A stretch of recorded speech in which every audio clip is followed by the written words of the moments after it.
Bapak-bapak, ibu-ibu, saudara-saudari dimanapun berada, berjumpa kembali dengan Sugeng Pramono dalam renungan Lukas 21 ayat 5 sampai 11. Waspadalah. Tuhan Yesus menegur para murid yang terpesona dengan bangunan Bait Allah. Entah kenapa banyak orang tertarik ingin mengetahui hal-hal yang bersifat misteri. Banyak orang mencari tahu tentang kebenaran perkiraan waktu akhir zaman. Namun memuaskan rasa ingin tahu mereka jelas bukan menjadi tujuan Tuhan Yesus. Masih ingat kehebohan film 2012? Tuhan Yesus berusaha menyadarkan mereka bahwa bangunan itu akan rubuh, hancur total. Bangunan itu hanya buatan tangan manusia. Maka hal yang harus diperjuangkan adalah keselamatan kekal dalam diri dan sesama. Ada tantangan tersendiri bagi gereja. Ada orang yang akan muncul dan mengaku diri sebagai Mesias. Mereka itu adalah nabi-nabi palsu. Tuhan Yesus juga mengajak para muridnya untuk waspada terhadap orang-orang yang patut dicurigakan.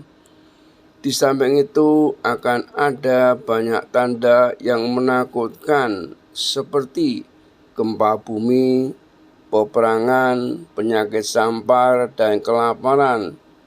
Ini adalah sebagian dari hal yang mengejutkan dan dahsyat. Waspada kiranya dapat difahami sebagai awas pada. Awas berarti tajam dan tepat dalam melihat, sehingga dapat melangkah ke depan dengan aman dan damai serta tidak mudah tersesat. Di akhir tahun liturgi ini, kita juga diajak untuk memawas diri apakah semua kita semakin waspada sehingga tidak mudah disesatkan oleh aneka bentuk godaan, rayuan, tipu daya, atau jebakan. Saya percaya jika setia dalam menghayati iman di dalam hidup sehari-hari, maka akan menjadi orang yang waspada terhadap aneka macam peristiwa atau apa saja yang akan terjadi.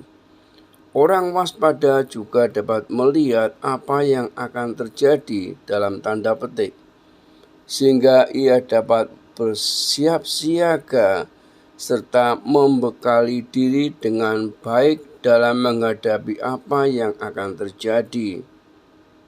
Aneka macam bentuk penyesatan masih terus terjadi yang dilakukan oleh orang jahat dan tidak bermoral dalam bentuk tawaran, harta, uang, pangkat, dan kehormatan duniawi. Pada umumnya, harta, benda, atau uang yang menjadi alat penyesatan. Mengingat dan memperhatikan cukup banyak orang yang masih bersikap mental materialistis. Salah satu cara menghadapi godaan harta benda atau uang adalah hidup dan bertindak sederhana. Karena demikian juga akan waspada terhadap tawaran-tawaran yang menarik dan mempesona. Hari ini sabda Tuhan mengingatkan kita untuk selalu siap menanti kedatangannya. Sikap batin kita adalah selalu siap kapan dan di mana saja kita berada dan Tuhan memanggil kita. Marilah kita membaca tanda-tanda zaman dan hikmat yang kita peroleh selama hidup ini. Apakah kita menyadari kehadiran Tuhan dan penyertaan-Nya? Bagaimana sikap kita terhadap tanda-tanda zaman yang menakutkan? Tuhan beserta kita sekarang dan selama-lamanya.